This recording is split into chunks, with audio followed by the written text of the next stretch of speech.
Her point is that like if I see an old lady being beat, then I would help her, but God wouldn't do that. So I'm trying to justify that. I'm trying to tell her why that would make sense to me. Jesus says that if she's not evil, then she'll be comforted, you know. So because Jesus says those who mourn will be comforted. And somehow that doesn't always work out, you know. We don't know that if maybe like after she dies, God will comfort her.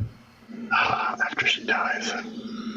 So basically what you're saying is that don't stop this lady from getting beat. She'll be comforted in some afterlife that you can't even, that's not even proven exists. Yeah, isn't that bizarre? That is God has a reason, you know, that this horrible thing is happening. What if God would have like stopped that woman from being beat, and then the woman would have turned around and beat someone else? So if God would have stopped that old lady from being beat, he would have saved a grandmother, a mother, an aunt, a dearly beloved friend, so people could have her in their life. That's what he would. Well, I mean, the whole idea that you know, as a human person who have a concern for another human, your instinct is to do a good moral thing. And compare that to the argument that God is so wonderful and complex and we couldn't possibly know what his intentions are. That's a more believable explanation. That's the thing that throws me. It's like a major confirmation bias. You know, it's like, all right, well, just wait until it happens to your kid. You know, your child is out in the street about to get hit by a car. Well, God has a reason for that. So what are you going to do? Stand there? Like, if God says he's good, then, like, I feel like I'm going to trust him, you know? Like, I feel like he's pretty smart. Gotta have a reason for that. I mean, that all goes into the definition of a God, and then the definition comes out of a book in Christianity, of course, that has many stories and many inconsistent stories where the behavior is all over the place. He's a good guy. He's a bad guy. You know, he justifies, you know, knocking off that group of people for that reason.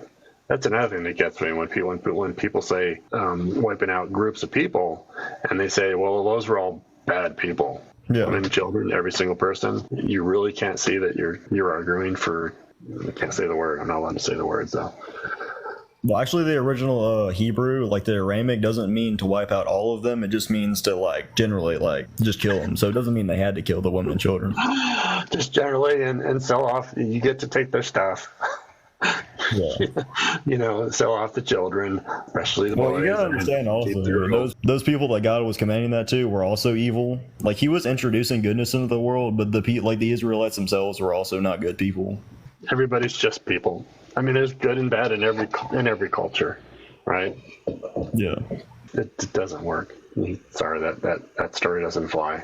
It's what you call a plot hole. You can't say he's all good and then have stories like that in there. Needs a better editor. The Bible needed a better editor. And what if God would have just, like, told them to not kill or attack any other nations? Do you think they would have followed that? What if he just said, "Oh, those are bad people. Let's just poof them away or go back in time and never have them existed"? You know, Mr. All Powerful. Well, what if after he did that, the Israelites got angry because they wanted to kill him or something like that? I'm not sure which side are you arguing on here now. Are you pro or con? Or I'm for God. You're being sarcastic. You're for. Okay. Again, I cannot put the two concepts together that this major creator is good and then is saying that this group of population over here is all bad, deserving of non-existence. That those don't match. Those are like logical opposites. How do you know they weren't they weren't all bad? I don't. But if we're going to look at just generally what we think is a more likely to be true, I'm going to say that's just a group of people like every other group of people in existence. They got their good people, their bad people, and people that are kind, and other people that are take advantage of each other. We know cultures at the time largely made slaves of captives from other groups and stuff like that. So all that normal behavior at the time seems a lot more likely than every single person in that neighborhood over there is evil. If God wiped out all the evil tribes and then there's like nothing remaining of them, that's probably why we don't have history of them. Like, again, any tribe, even one, you don't get to wipe out any tribes because every group of people is going to be diverse enough to have good and bad in them. So you can't justify any one. let alone many. Well, there's this one story in the Bible where I think it's the Benjaminites, and God says to wipe them all out, and so they wipe all of them out, but like 3,000 people. So God actually didn't. He saved the good people. So there's no reason why he couldn't have done that with the other nations. Yeah, so why didn't he? Well, we don't know whether he did or didn't. He could have. Well, the book says otherwise, right? The book says, except for that one example that you just said there, the book says names, I don't know it that well, but what, half a dozen times?